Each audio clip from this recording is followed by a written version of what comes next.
Subscribe to our YouTube channel and press the bell icon to get the latest updates. आपको जानकर हैरानी होगी, लेकिन कुछ शोधकर्ताओं का कहना है कि रामायण काल में लंका में दूरसंचार के यंत्रों का निर्माण किया जाता था।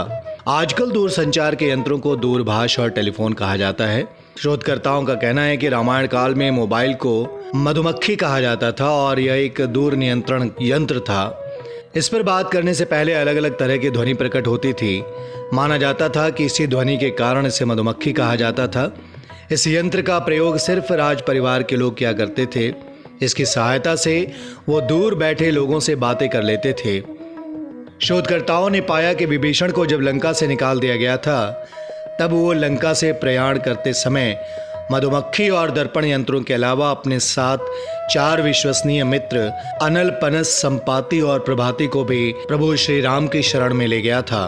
प्रभु श्री राम की विजय के लिए इन यंत्रों का प्रयोग किया गया था। उस समय लंका के 10,000 सैनिकों के पास एक ऐसा यंत्र था जो दूर तक संदेश भेजने और लाने का काम करता था। इस यंत्र का नाम त्रिशूल था। माना जाता है कि उस काल में दूरभाष के ये सभी यंत्र वायरलेस हुआ करते थे। इसके अलावा दूरदर्शन जैसा भी एक यंत्र था जिसका नाम था त्रिकाल दृष्टा।